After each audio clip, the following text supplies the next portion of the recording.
You are listening to the Age of Heroes podcast, a podcast dedicated to pop culture, fandom, and the geek world.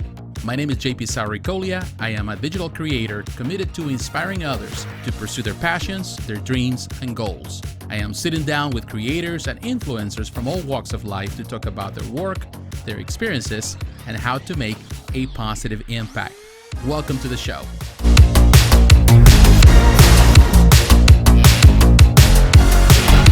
Hey guys, how you doing? JP Sarricolea here, and welcome again to another episode of Age of Heroes. This is the first episode of this new season, season 5, and it's been an amazing ride. Thank you for those who have been waiting for an episode for quite some time. It's been probably close to a year since we did the last episode, but now we're coming back, and we are going to have a new format with this podcast. It's going to be interview based. We're going to have interviews with people who are involved in different hobbies, and whether it's statue collecting, toy collecting, comics, and we're gonna touch bases with some of them, and we're going to discuss the hobby, discuss the things that we love, and also getting a little more in depth into some conversations that normally linger around the different platforms and social media places. So today I have a guest of honor, my good friend Bmutha, for those who are familiar with him. Perhaps you don't know Kris, but perhaps you know his channel. He's been in the hobby for a long time. I know him for quite some time. This is actually the first time we talk face to face, even though it's through this platform. That's right, yeah. And he's a guy that I trust very, very much. His opinion, I know him for I don't know how many years now, but it's been a while. We knew each other starting at a Statue Forum, and he is a terrific guy. He is the one that was in charge of the Statue Forum Awards that later became the Bmutha Awards. In my opinion, the best awards in the industry up to this point. Many have copied it. Many still try to copy it. But I think he is the best, or he did it the best way, the most professional, the most comprehensive way. And it's a person that I admire very much because he knows what what he does. He is involved, and he's always going to give you not the 100%, but he's always going to give you whatever he does is always going to do 120, 200%. So I want to welcome you, Kris, to the podcast, and this is available, of course, through YouTube, but also through different listening platforms. Welcome to the podcast. Great, thanks, JP. It's my pleasure to be here. Well, it is actually my pleasure, but thank you. Well, like I was mentioning, Kris, I know you for quite some time, and I always admire your capacity to get things done. I talked to other collectors in the past when we were at Statue Forum, which is amazing because I still remember when I was at Statue Forum, when both of us were participating there and working with the reviews and stuff like that. I remember one of the two moderators came to me and says, we have a guy that he wants to do some awards. That's what they say. And I don't know if I ever mentioned this to you, but they say, but we want you to kind of introduce him into the reviewing team and talk to him about the rules and blah, blah, blah. And just talk to him. I didn't know you. I wasn't unfamiliar with your work, and that's how everything started. So I kind of introduced you to everything and everything that happened. But to me, that was like you had an idea that crossed my mind at some point, but I didn't know how to do it. We didn't know. We were starting doing a lot of reviews, but you already had a vision, and you run with that vision. And it was an amazing, I would say some of the best years of my life in this hobby, in the sense of seeing things get done the way you did it, how professional it was, how comprehensive it was. It was a lot of headaches as well. We got to dealing with people, but you never gave up. For me, it's easy to give up certain things when I'm just upset with people. Primarily, you always have to deal with people, but you didn't give up. You were ready for it. How was it? How did you come up with that idea of doing the awards? Well, I think there were no awards at the time, right? That was the biggest reason. No. Nobody else was doing it. There wasn't anything there. We wanted to kind of recognize the hobby and how it was growing and changing and give some recognition to these companies that were doing such amazing things. And yeah, the idea originally was some kind of like almost like a March Madness type format, but it changed over the years. And that was the main thing. No one else was doing it, and I thought it'd be a good idea to expose people to more than what they just collect, right? Like there's more to it than just Sideshow. And even though at the time their Sideshow was the biggest and it definitely had the biggest market share, but that was the biggest reason. Just do something someone else isn't doing, and expose the collectors to the entire hobby, not just the niche that they collect. Now, my question is, how do you get into statue collecting? Yeah, well, for me, it was my wife and I went to Comic-Con one year. I think it was 2010, around there. And of course, Sideshow has a huge display booth there. And that was my first time seeing a statue. I'd seen them online and thought, oh man, I'd like to buy one of those. But in my head, I'm thinking there's no way they can look this good, right? When you actually get it. But then you see them at Comic-Con. It's like, yeah, they look pretty good. So I actually ordered my first statue when we got back from back to the hotel that day. So it was kind of funny. That was back in the days when you could actually go to Comic-Con, right? We just thought one day, hey, let's go to Comic-Con. So we went online, got tickets. Of course, now it's a huge gong show to get them. Yeah, year in advance, and you have to sign up and line up. And were you, before you got into statue form, were you at Sideshow Freaks? Yeah, I was there, and I was kind of participated on both forums a little bit. But yeah, then moved over or the statue forum more frequently over the years. Yeah. Now let me ask you this. Now that you mentioned the statue, but what do you consider a collector at heart? Like you became a collector then, or were you collecting things before? Oh, my whole life. Yeah, I've been collecting stuff my whole life. It started with He-Man, Masters of the Universe, and then G.I. Joe and Ninja Turtles, and then comic books, and then hockey cards. It's been one thing or another my whole life, really. So, always been a collector. Now, well, yeah, I think that like you said, it's hard to really pinpoint. I know some collectors collect one specific thing, but I think the collector in nature, it's a person that just loves to collect so many things. Like you may have a idea to create some display at some point, but then perhaps you change into something else. Maybe you love Marvel for the time being, but then perhaps you want to go into DC, or you want to explore more of the Star Wars. Over the years, have you changed? Your so right now I can see in the background, for those who are watching this, for those who are listening, we can see on the background he has a display of his Marvel, primarily Marvel stuff, statues. Have you changed over the years? Are you in constant change, movement from one franchise to the other, from one company to the other?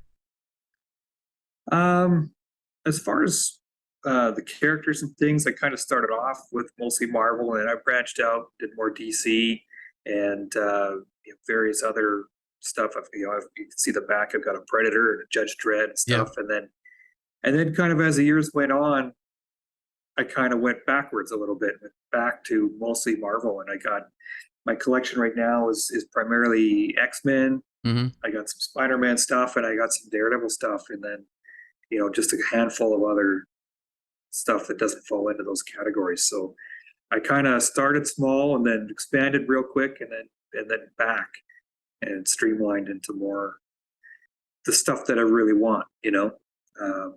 Because it's all nice stuff. You like it, and you pre-order stuff, and it looks great when you get it. But then, how bad do I really want it? So I ended up selling so much stuff. So I just kind of stepped back a little bit. So in this case, do you consider yourself a collector? So I imagine I would say that more than a hoarder, because you always streamlining your collection, tuning the collection, doing changes here and there. Would that be the case, or do you have some of that hoarding side? The hoarding. That's I said. Like I used to buy stuff that I thought looked cool, and when I was doing more reviews and stuff, I would buy stuff that I thought looked good and that I liked it, Just to but review, yeah. to review it, and that was a bad habit to get into. Yeah, I got into it too. So, and you get a house full of boxes and stuff all over the place, and so now I'd say my statue collection is pretty much complete. I only have one statue on pre-order right now, Mhm. which is the lowest since I bought that first one that I just told you about, like back in 2010. So, you can kind of see behind me that there's not much room left. No. I don't have any room left. So that's it. Is my collection. So if I'm going to get something else, it's going to have to replace one of these pieces that I already have on display. So now I know that when when you started doing the awards, that, by the way, I don't think there's any other that can compare to the awards that you did, because of the way you handle it, the way you approach it. I seen other awards, other YouTubers are doing, some Facebook groups are doing awards, even IGN copy at some point. I remember we have this conversation, the format, and they came up with their own awards, which is kind of weird the way they did it. But I've always loved, how you did it. But I imagine it was a lot of work trying to come up with so much information, trying to keep up with all the releases. Was that stressful to you? Were you stressed because of it? It was stressful. It was a lot of work, and that's the part that people don't really see. They just see the end product and the voting links, right? But it's really was a year-long thing, and tracking what's supposed to come out, what did come out, how did it turn out, trying to watch if there's reviews available of all these pieces to see how it turned out. And some of them, there were a few years there where I was getting out to the Comic-Cons and stuff, so I had seen a lot of this stuff, but you don't see all of it, and so you rely on other reviewers and their opinion, how it turned out, collectors, all their photos. So it was a lot of work, and as you know, over the years since year one when we first did it, there's way more companies now producing stuff, and then a few years into it, we kind of opened the Pandora's box of anime. Yes. And anime statues are like, there's so many, and it's really hard to keep track of those because the unlicensed ones are just as popular or more popular than the licensed ones, and we didn't include the unlicensed ones, and it was really hard to tell what was what. So that was a lot of stress, and then come voting time, it was stressful too, because I think a lot of people enjoyed the event, but you only ever heard from the people who didn't, right? If their favorite statue wasn't there, oh, this is crap, it's rigged, what are you doing, you moron? And you get called all kinds of names. And then as it got bigger, you even had some companies reach out and say, hey, wasn't our statue there? How come you didn't pick us? And what? And it's like, sorry guys, because the way we did it, for people who don't know, is what we'd come up with a kind of a short list of nominations, kind of like the Oscars or whatever, with Best Picture, and then people could vote on that. And we'd always give the options; people could write in their own statue. If there was on a list, they could vote for whatever they wanted. But that didn't matter. It just mattered that if their statue wasn't on the list, then I was wrong. So it did get very stressful, and you kind of had to just be good at tuning out the haters, I guess. I remember, because to be honest with you, man, I'm telling you, and I tell our viewers and listeners, I remember like when the list came up, we have to do the voting, which technically we were doing it every quarter. You have to kind of streamline the numbers or whatever for the final voting before it goes live for for people to vote. Man, it's like when you send us the email says, here's a list, you have to pick this and choose. And I'm going through the list and I'm like, man, it's like, because in my mind, like you said, you already have a favorite.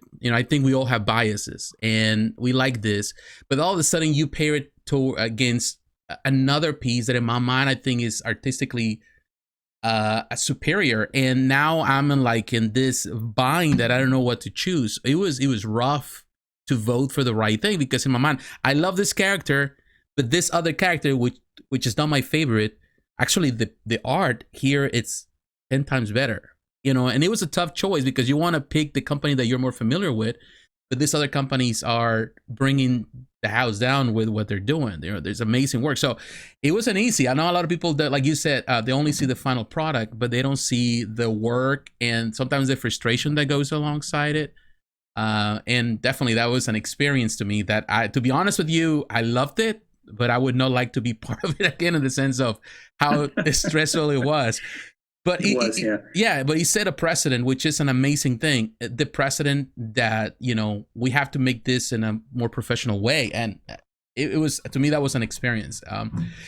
If there was anything you can change. Sorry. No, that's okay. I just want to say a good friend of mine named Marco would do all the graphics every year. He's a graphic designer.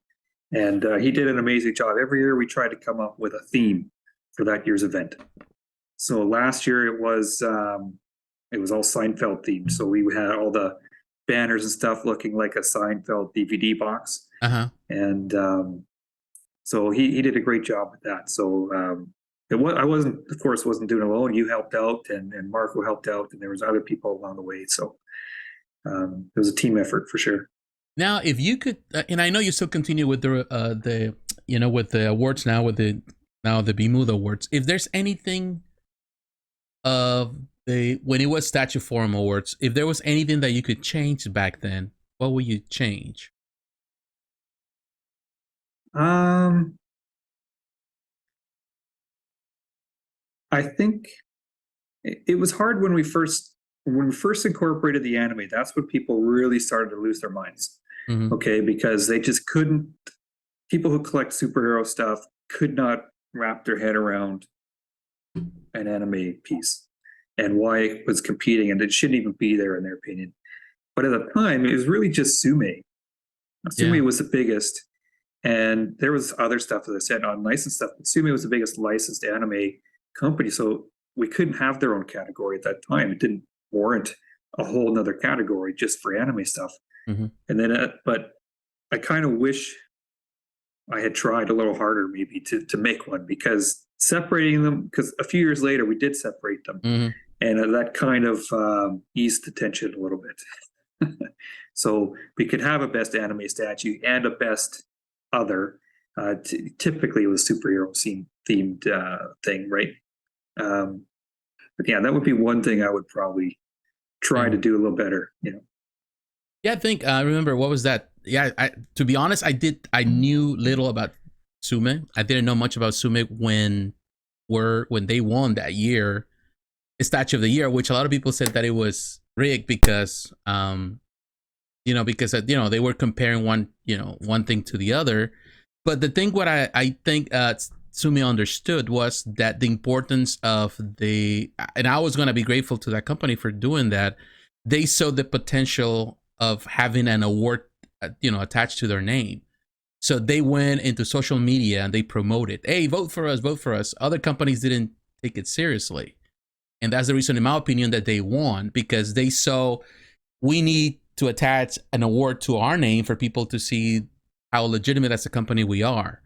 And I feel that some companies never got into that boat, because unfortunately, I feel that sometimes awards can get to the place where people feel, well, they're going to vote for us, or they think that we are going to give them the prize, but in reality, it's not us. And that's what I love about the way you formatted or created the awards. It was about the community voting and the community coming to a decision what they thought was best. So in reality, it's at the end is the community voting and assigning who is the champion of that year.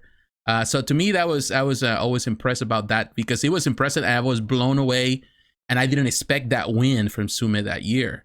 But it was an amazing piece of art. Of course, now Sume is doing amazing stuff, still doing stuff. I think they're at the top of the anime stuff with other companies, but they took pride of it.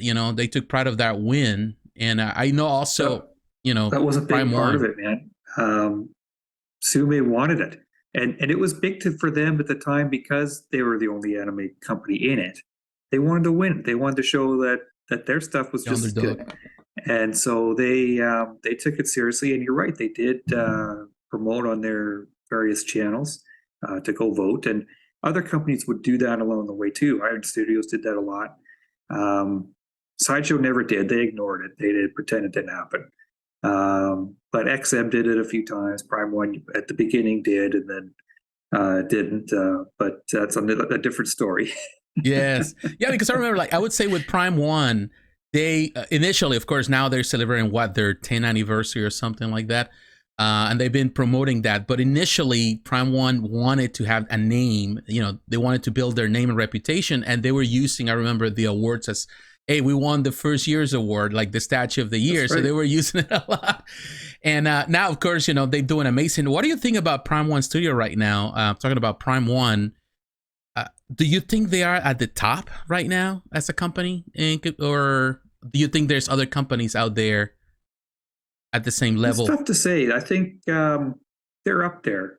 I think there's a handful of companies that you could put at the top. But Prime One's doing really cool stuff. They're also doing some things that's kind of rubbing people the wrong way. As you probably saw, they re-released previous statues in different scales, and so-called grails are now available again in different scales and colors. So, but they don't seem to care about that. They're going to do what's best for them. But they're doing really cool stuff. I really like that Predator, for example, they just came out with. I have one of them, the earlier one, over my shoulder here. But they came out with the bigger, better one now. And it looks really good. So I like a lot of their stuff. I don't have a lot of their stuff because they just don't make the characters that I want, right? As I said, they don't make X-Men. If they did, I'd be in trouble. So yeah. So what other companies are right now you seeing right now that they're growing? What companies are you most excited about? Just even you're not I would say a collector of their stuff. The stuff that makes you exciting. It's the stuff that is exciting that makes you excited. What companies do you think? I think Queen Studios is doing some really cool stuff. They've had a little bit of trouble on the QC side, I think, recently, but their prototypes and a lot of their final products are really good. Infinity Studio is a similar company, another Chinese company.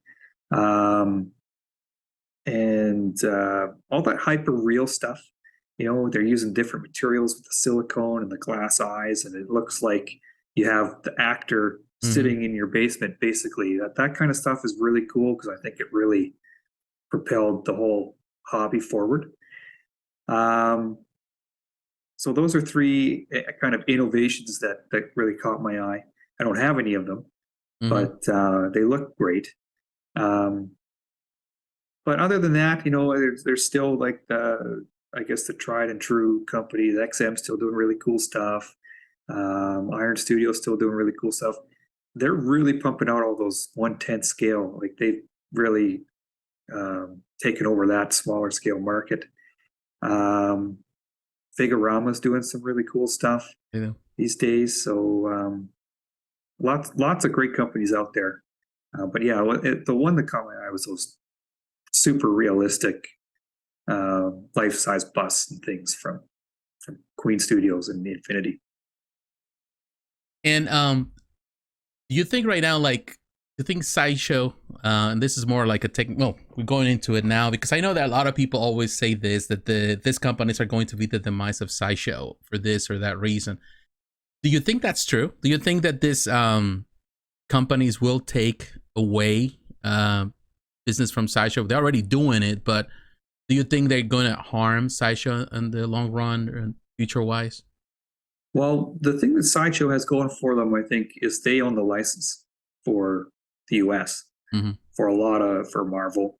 I think they may not have it for DC anymore, but I know they still have Marvel. They started, yeah. So you can't sell a 1/4 scale Marvel statue legally in the US or Canada without going through Sideshow.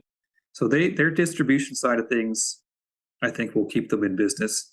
But they're making less and less of their own stuff. If you've noticed over the years, I mean, they have really just a handful of their own statues, it seems like, in a year, and where it used to be way more than that. and they're mostly selling Prime One now. Or now they've got Queen Studios on their website. They've got all of like hundreds and hundreds of different styles of collectibles on their website now. It's even sometimes you get lost looking through it all. Yes. Do you miss the old days from Sideshow? Uh, I guess so. I like having the options now. There's more stuff out there, rather than just Sideshow's take on a character. Like back in those days, if I wanted a Daredevil statue, that was the only one I could get, was Sideshow's, and take it or leave it. Now there's a handful of them out there, and I kind of like other ones better. You know, so I yes and no. I think the older collectors like ourselves would say the quality was better back then. The lower edition sizes were good for collectors. There was more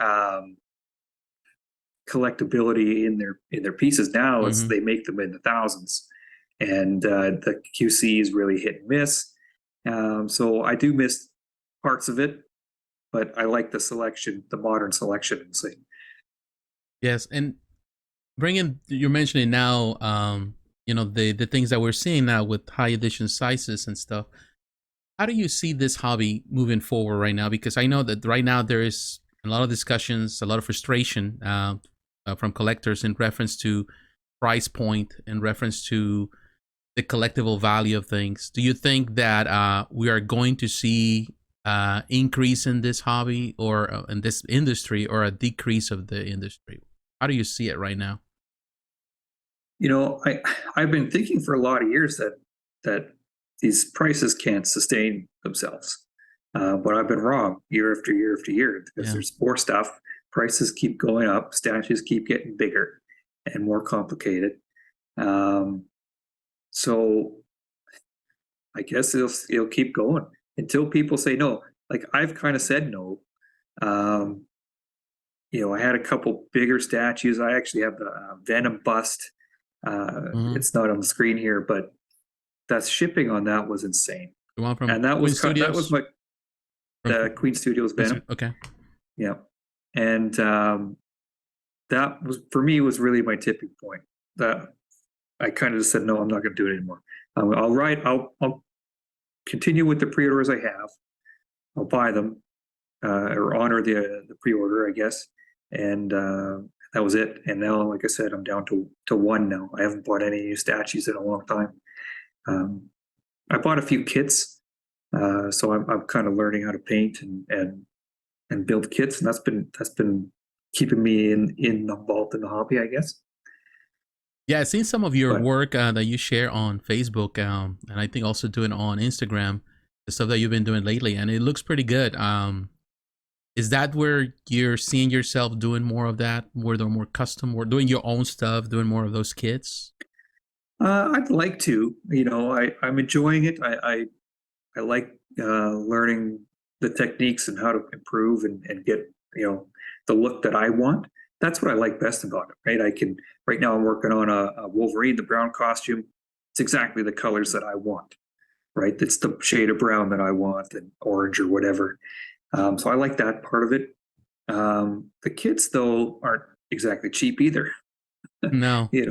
And that's the problem there. But I do enjoy it. I do have another one. I got a Captain Britain that I'm going to do next, and so when you kind of get into that world, you can maybe get some of those more niche characters that the license companies won't do. And again, it's kind of tailor all the colors to exactly how you want it to look. So that's been fun. Yeah, I'd seen that. It's something that it's amazing because I think a lot of people that come into the hobby, like I did, when I started in the hobby, there was no many companies around. That was even before Sideshow existed. I came in the early 2000s to started to collecting statues. Back then, it was only you have it was Bowen Designs. It was DC Direct. That was before DC Collectibles, and Warner Brothers. So there were other companies, but everything was small. Everything was Bowen scale. That was the biggest stuff you can have. Then I took a break when I was married. I got involved in ministry, so I was with my wife for 5 years. And during those 5 years, that's when Sideshow came about. So when I came back to the hobby in 2007, perhaps, Sideshow was already 2008, 2000. Those are the golden years of Sideshow. And that's the first thing I started collecting was Sideshow stuff. Because I was impressed, with the quality, with the stuff, quarter scale stuff, huge stuff. And for some reason, it's kind of evolved because I was running out of space and I started go back to Bowen designs. And those years, Bowen was doing even better stuff. So I lowered the scale size. And right now I see that, like you said, the companies are doing amazing work, but these companies are producing, they're going into the 1/3 route. And that's just, I remember when 1/3 came about, people thought it would just be like a niche thing. But now it's becoming like everybody wants to have a 1/3 or nothing. It was a time where a quarter scale was the top of the line. Everybody wanted quarter scale. But now it's like, do you think that the 1/3 scale is going to take over quarter scale? Do you think that these big pieces, not only even quarter scale pieces now are huge? Do you think that that is the future for this hobby, for at least for statue collectors? Bigger? I don't think so. My theory about the 1/3 scale is more, as I mentioned before, licensing. These companies can get the 1/3 scale license. They can't get the 1/4 scale because some other company has it. That was my theory, anyways. But the 1/3s are really big. I have a couple. I have the Magneto that came out recently from Legendary Beast, and it's enormous. I love it, but I can't imagine having a room full of them. They're amazing statues, but at some point, as I said, I think people have to realize this is too much. This is too big. This is too much stuff. It's too expensive, and maybe go back to 1/4 scale or whatever. But so I don't think so. I think it's here to stay. I don't think it's going away, but I don't think it'll take over. No. Yeah, because I remember when the first 1/3 came out. I think in this case, the first 1/3 scale piece that I ever saw, or the first one that I remember, was Hollywood Collectibles. Hollywood Collectibles came up with a Wolverine and a Ryu from Street Fighter. I think it was when Marvel vs. Capcom 3 came out. Ryu. So they produced a 1/3. And everybody was raving about those two pieces. They didn't produce anything else. Those are the only two pieces they produced. I think they did a Dante too. But they were 1/3. And the price for those were like $600. Which back then still, it was like when you were used to pay $350 for a quarter scale. It was some pocket change. But now $600, when I'm looking at even Kotobukiya producing $600 for a 1/6 scale piece, not even a 1/6, because as you know how all messed up the scales are. Yeah. And companies like Sume or other companies doing 1/6 scale anime stuff for $1,000 or more, then definitely it's like I feel that the prices are completely out of line right now. And of course, the cost of production, all of that. What is your opinion about this pricing? The amazing thing is that people are still buying. That's the thing. People still have the money for it. That's the thing that blows me away. As I said, every year I'm like, people they're gonna stop. They're not gonna buy this stuff anymore. But they are. People are still buying it. I'm not buying it anymore, as I said. But I'm kind of priced out, and it's not even so much the statue. It's the shipping that comes along with it. Back when I first started, Sideshow would ship me, a quarter scale statue, FedEx, a 2-day FedEx, for like $25. It was $25 for shipping. It's hundreds now, and if you want this other stuff from overseas, XM or some of the Prime One stuff, Queen Studios, it's coming across the ocean. That's thousands of dollars for shipping. And I can't do it anymore. And I hear and read a lot of people saying the same thing, but yet they still buying people coming in that don't know any different. And so as long as they have that new influx of people, new to the hobby that don't know any different. The thing is normal, yeah.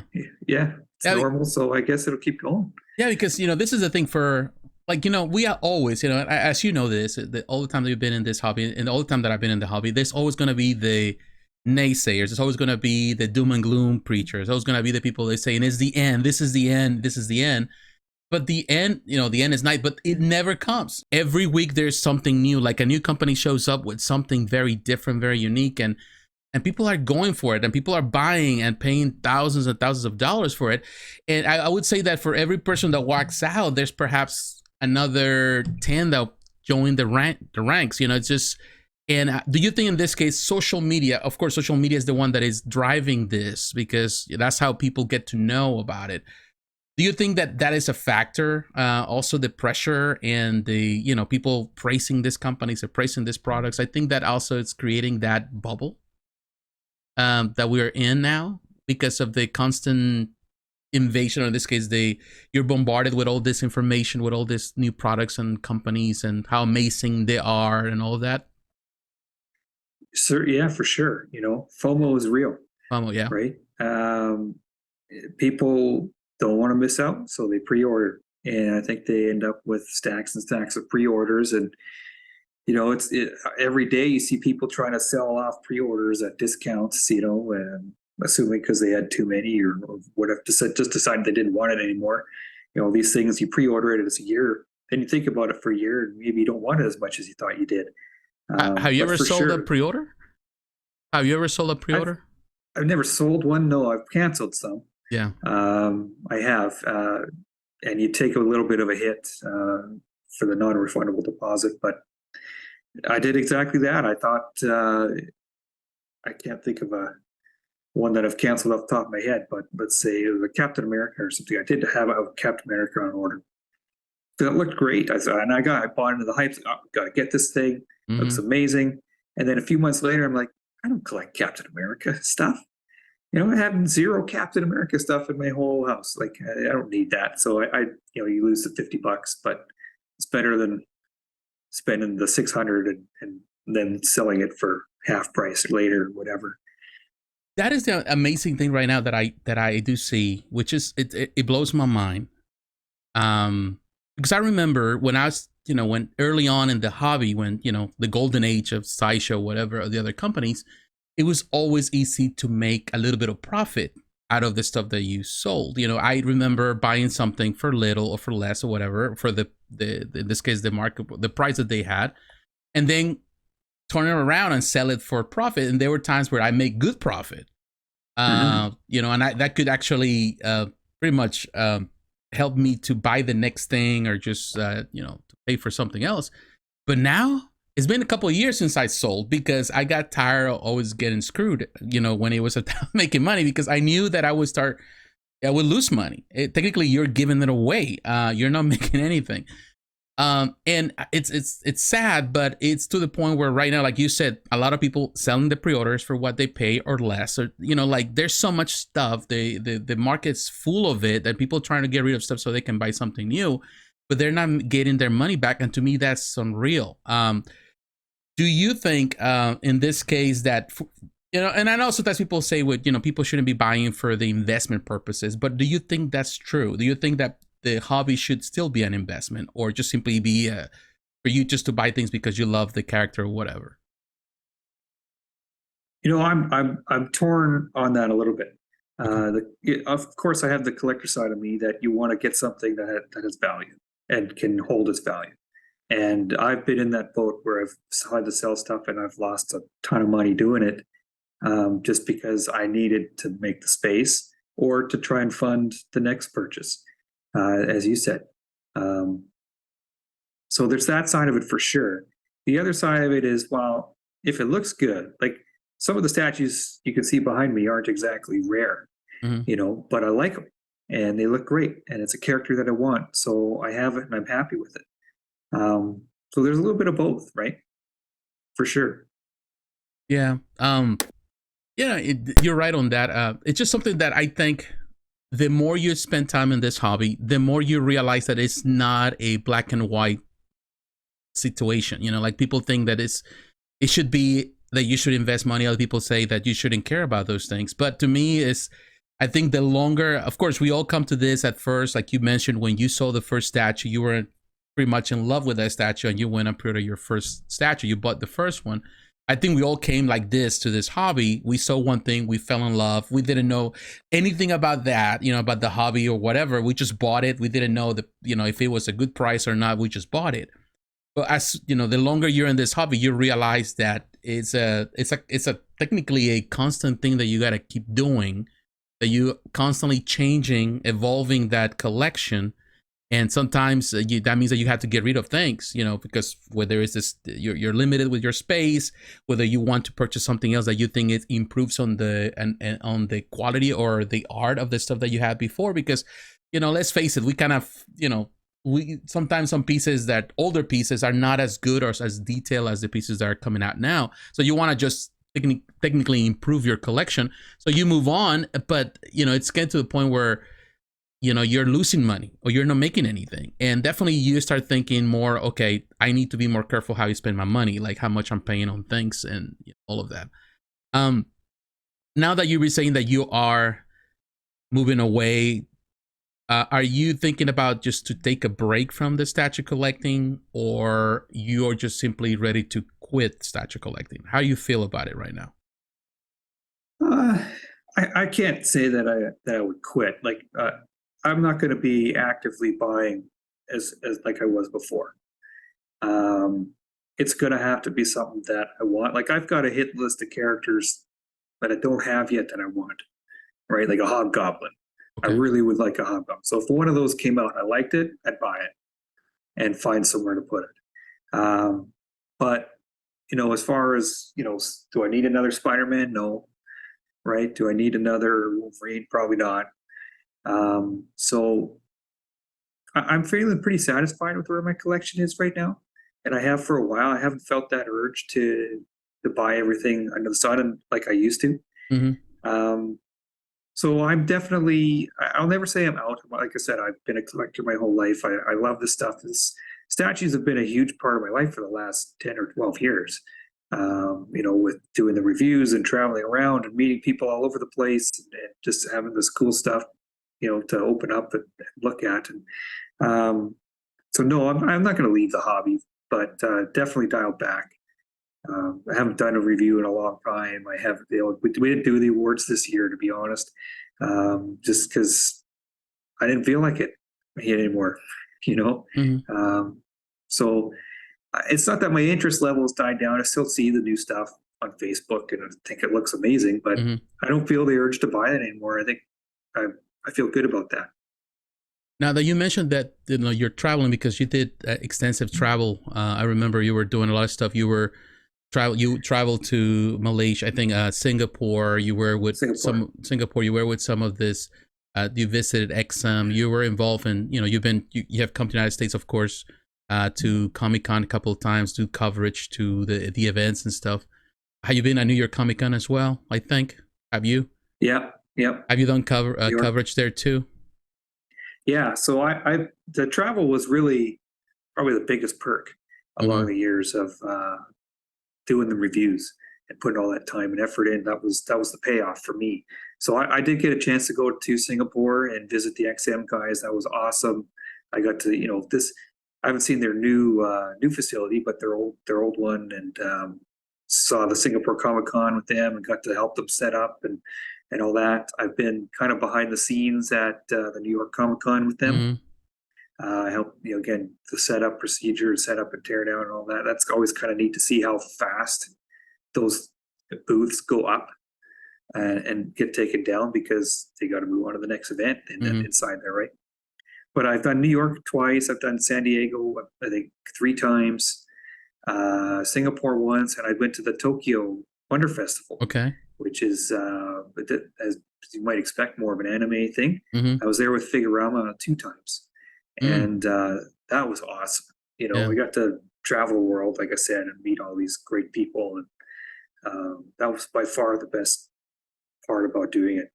What is the thing that you have, as you mentioned, you love the traveling, which in my opinion is amazing to get to know these places, that otherwise you may not get to if it wasn't for being part of this community. When you come into all these places and meeting all these people, do you think that that's perhaps the best part of the hobby? The fact that you get to meet a lot of people from so many different places? For sure. Yeah, for sure. Because there's people that I still became good friends with that live on the other side of the world, and I talk to them about non-statue stuff. It's been great. You know, I've met people like yourself across the United States, across Canada. Some of my better friends today are in, you know, locally, or I met through statue community. Yeah, for sure, that's been the best part over the years. Yeah, like for example, in my case, I remember I was in that when I went back to statue collecting in 2000 or 2008, 2009, something like that. I remember that was at a low point in my life. You know, we lost, or my wife lost a baby.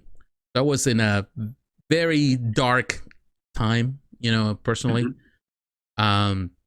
And I was so involved with work, and I started, you know, doing, you know, more of my work. I was so involved in, I just, it was the only way to kind of escape my reality and how angry I was with the situation. But that's when I started kind of going in through looking at online. I found the statues and stuff like that, and I got into it. But one day I would say the same thing as you mentioned. I have built so many relationships and friends and people that I got to meet, like, for example, you, that otherwise I had never met.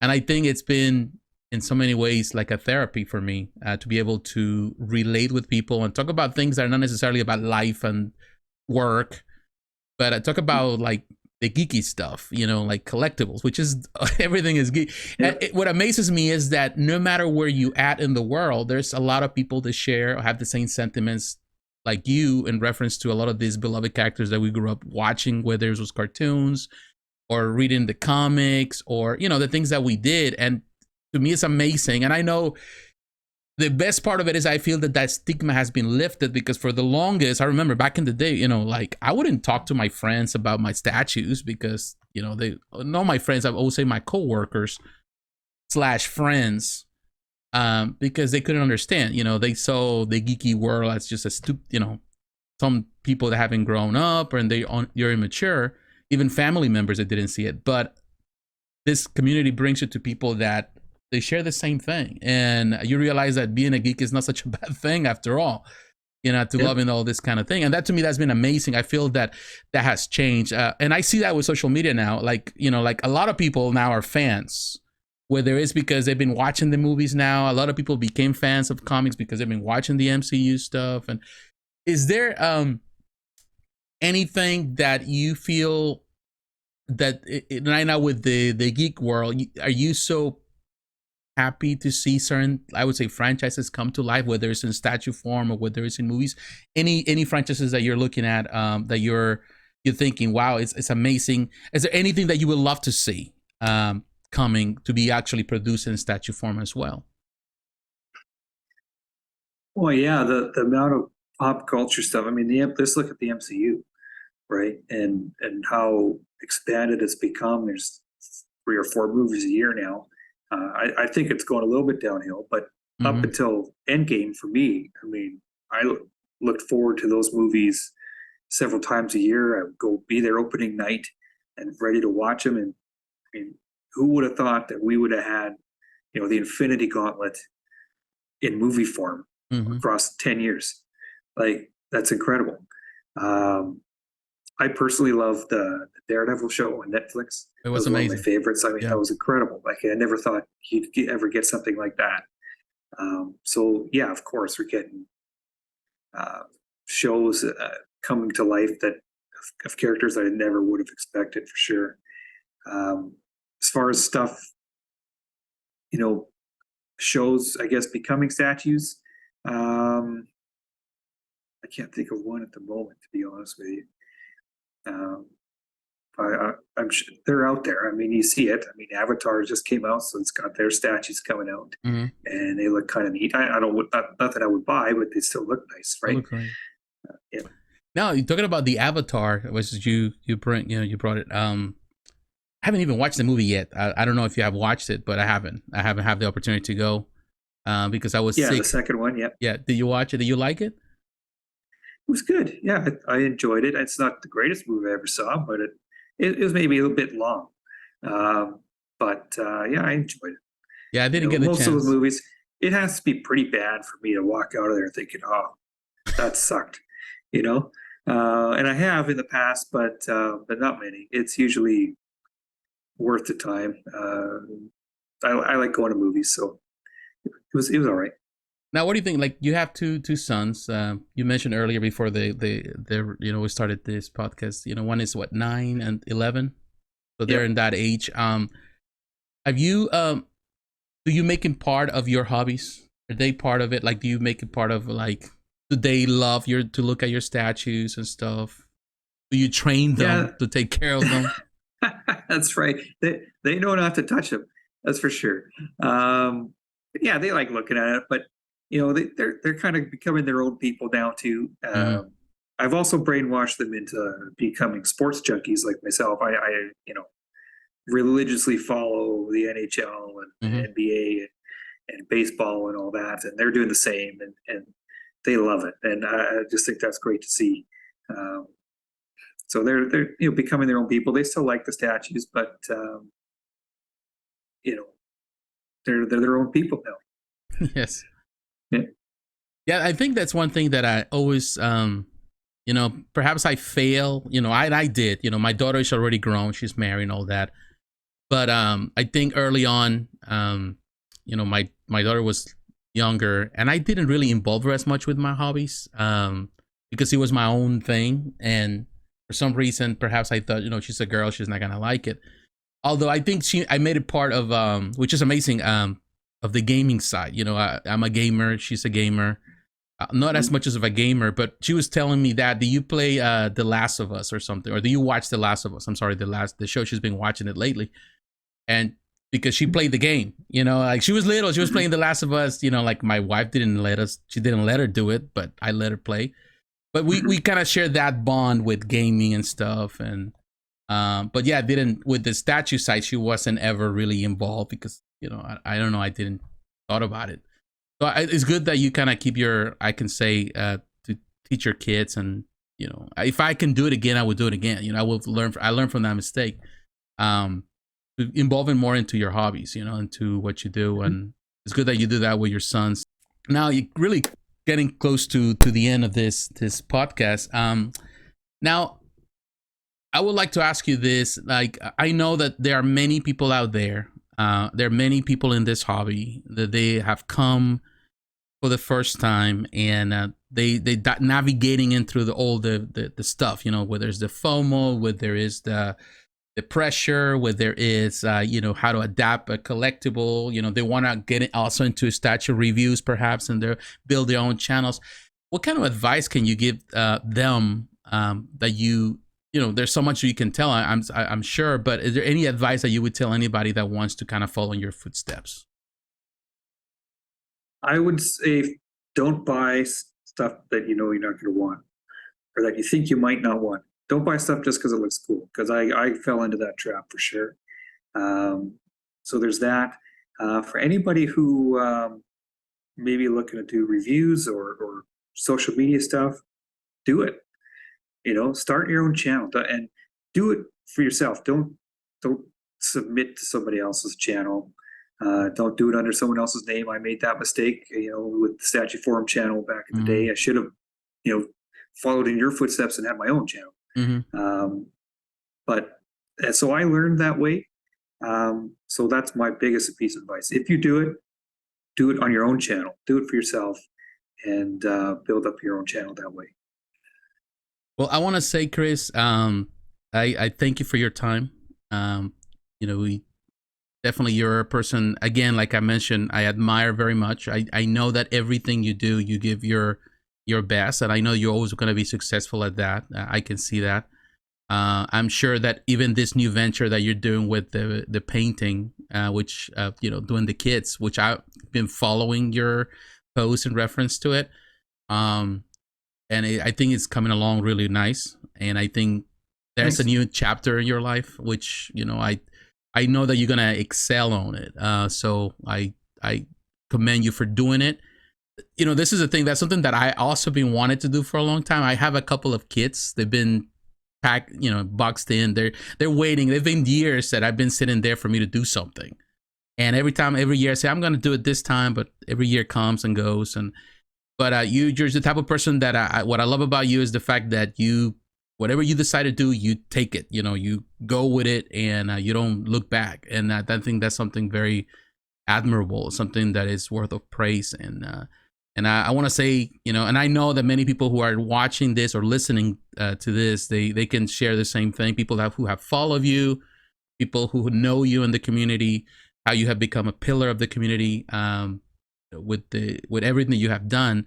I know that everyone can say the same thing, that they're grateful for what you have done, you know, and we respect your work. I respect your work. I respect what you do, and definitely you're a good friend. So I want to say thank you for everything, you know, not only for your contribution to the community, but also for your friendship. Oh, yeah, thanks very much, JP. That means a lot. Well, I want to say quickly. Yes. Sorry, quickly. What you said there is like you had some kids you're thinking about painting, and a lot of people say that, right? Oh man, I wish I could do it, but I don't know if I'm going to get it. Just do it, right? Like that's another piece of advice. If you want to paint it. If it sucks, then repaint it, right? Or hire somebody else to repaint it. Yeah, or then hire someone else at that point. But if you want to do it, then do it. Yes, that's good advice. Well, my friends, I want to say to all of you, thank you very much for taking the time to watch this. If you're watching on YouTube, also for those who are listening through the different platforms, thank you very much. Is any place, Kris, where people can see your work? I will have, of course, links in the description, all of that. You still have the website, correct? I have the website. It's bmutha.com, so it's bmutha.com. I have the YouTube channel. The place where I'm most active is on Instagram. And okay. My Instagram tag is just K Bales. So people want to follow, you know, my screw ups painting there, and maybe get some motivation. If you know, if I can do it, they can do it, type thing. That's the best place right there. Yes, and I will have all those links in the description for whoever is interested to follow. And I will advise you, even if you're new in this hobby or you have been here for a long time, you know, if you don't know Kris, then definitely you've been probably under a rock. But if you haven't heard of him, if you don't see him in the community, he's always active, and less active now, you know, for the reasons that he mentioned, but he's still active. And follow him on Instagram. I'll also get more on Instagram now, because I think there's less drama there than some of the forums, some of the groups. Yeah, for sure. And so I try to avoid it. So it's a place where you can kind of share your work, and you know, just follow him. We'll have the links in the description. But I want to say to everyone that is watching, thank you. Stay tuned for more episodes. This is the beginning of this new season. We will have weekly episodes, and we have more interviews. And this is a good start. And I'm glad that Kris was able to take the time to be here with us today. So my friends, God bless you. Take care. I will talk to you, and we will talk to you again. Bye-bye.